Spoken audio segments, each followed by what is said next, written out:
and Cavitex R1 Parañaque and will provide faster travel to and from Pasig, Taguig, Makati, Pasay, and Cavite. Okay guys, it's me again. Paluwas tayo ngayon papuntang Maynila from Cavite. Ang daan natin ngayon guys ay sa Cavitex. Actually kaya gusto kong daanan ang Cavitex para ma-update ko kung ano nang lagay ng C5 Interlink. Yun po yung magdudugtong ng Pasig, Makati, Las Piñas. Bagsak mo isa Cavitex papuntang Cavite.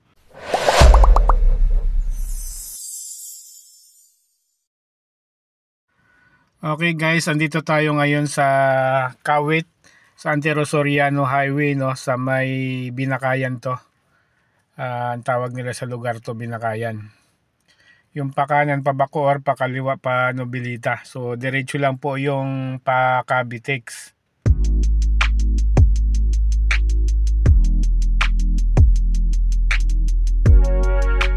Yung pakaliwa po, yan yung pa entrance ng Cavitex. Pag dumiretso ka Plus Island, Bacoor din ang labas. Yan na rin po yung mga bawal sa expressway. Tara guys.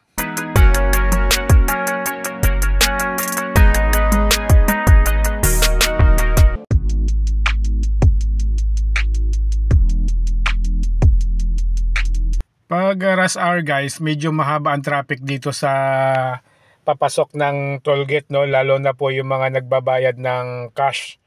Kaya mas maigi kung may mga RFID kayo, loadan na lang natin para hindi kayo naabala.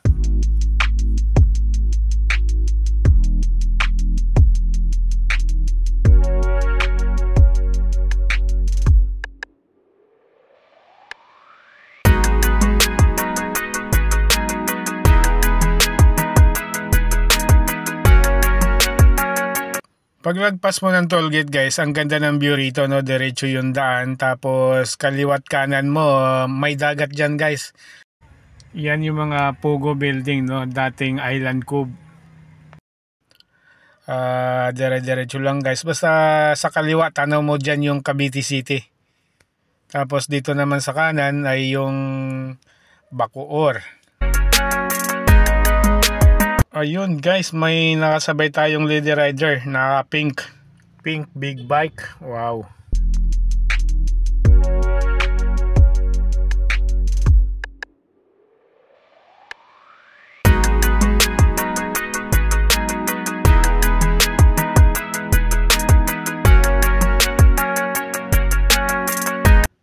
Ito na yung dating tollgate guys. 1 kilometer na traffic na rito. Kaya lalo na yung mga nagbabayad ng cash, kaya ugaliin natin guys na lagi may laman yung mga RFID natin para sayang din yung haba ng pila guys.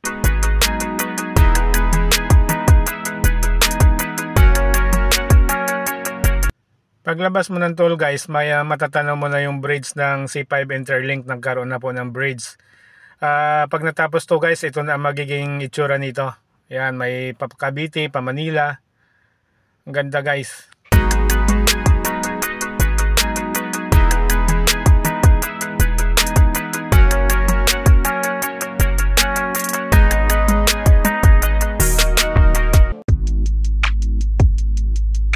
Yung bridge na naman guys na maabutan natin, yan na rin po yung bridge ng MRT extension pa Cavite. Tapos pakaliwa, yan po sa underpass, ay yan po ipapasok na Macapagal, PTEX at saka sa City of Dream.